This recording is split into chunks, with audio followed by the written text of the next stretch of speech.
এটা তো আমি বলেছি আগের বারই যে আমার 6টা ড্রেস এসেছে, 6টা ড্রেসের মধ্যে এটা একটা 3 নাম্বার, আরও আছে 3টা। সো দাম তো ওই যে বললাম তারা বলতে পারে, বাট আমি দেখেছি হয়তো বা 4-5 লাখ 6 লাখ এরকম হবে এক একটা ড্রেস। আমি জাস্ট ওনারা আমাকে স্পন্সর করেছে এবং আমি নামে মাত্র একটা পেমেন্ট করেছি 6টা ড্রেস নেওয়ার জন্য। আসলে এই ব্যাপারে আমি কিছু বলতে চাই না, এটা আসলে বললে যদি সব আর্টিস্টরাই বলে তখন আমি বলা শুরু করবো। এই ব্যাপারটা আমরা একটু অ্যাভয়েড করি। আমার ড্রেসে কোনো অশ্লীলতা আমি খুঁজে পাইনি বলেই পড়েছি, আর যে যেটা ড্রেস পরবে সে অবশ্যই 18+।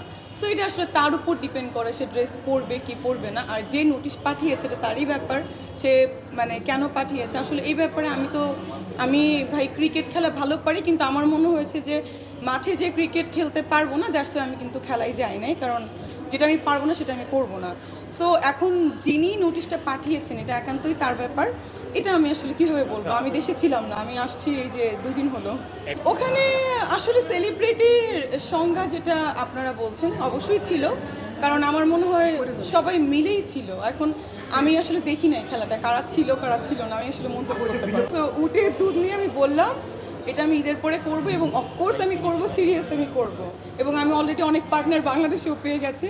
এটা কিন্তু আসলে একটা ভালো বিজনেস, মানে বিজনেস তো সবই করা যায়। সো আমি যেখানে যাই শুধু বলে যে উটের দুধ খেয়ে কী অবস্থা, সো আমি বললাম হ্যাঁ আমি তো উটের দুধ খেয়ে সুন্দর এত মেবি। হ্যাঁ অফকোর্স আমরা অ্যাফোর্ডেবল প্রাইসেই রাখবো। অ্যাফোর্ডেবল আমি তো ম্যাক্সিমাম হচ্ছে লিকুইড দুধটা আমি নিয়ে আসি, আমার বাবা খায়, বিকজ আমার বাবা একটু সিক। সো ওইটার জন্য আমি এটা নিয়ে আসি লিকুইড মিল্কটা, কিন্তু এটা তো আসলে লিকুইড মিল্ক ইম্পোর্ট করা ভেরি ডিফিকাল্ট, তার জন্য আমরা পাউডার মিল্কটা। 2 লাখ টাকা বছরে আসে একবার ঈদ, আমি একবার যদি 1-2 লাখ সালামি নিই আমার বছর চলবে কীভাবে?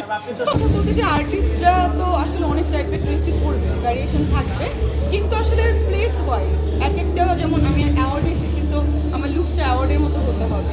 সো আমি যেহেতু মাঠে খেলতে গেছি, হয়তো বা যারা নোটিশ পাঠিয়েছে তারা হয়তো বা চেয়েছে যে অনেক ওই টাইপের ভালো ড্রেস পরা, এটা আসলে আমি বলতে পারবো না। যিনি পরেছেন বা যিনি পাঠিয়েছেন তারাই বলতে পারবে, বাট আর্টিস্টকে যদি ফলো করা হয় তো আসলে আমরা যেভাবে গেট আপ করি আমার মনে হয় না নর্মাল পার্সনরা বাড়ির সেরকম গেট আপ করতে পারবে, কারণ নায়ক নায়িকা বা আর্টিস্ট মডেল কিন্তু ডিফারেন্ট জিনিস। এটাই আপনারা দেখেছেন যে কান্সে যায় মানুষ বিভিন্ন ড্রেস পরে, সো আমরা তো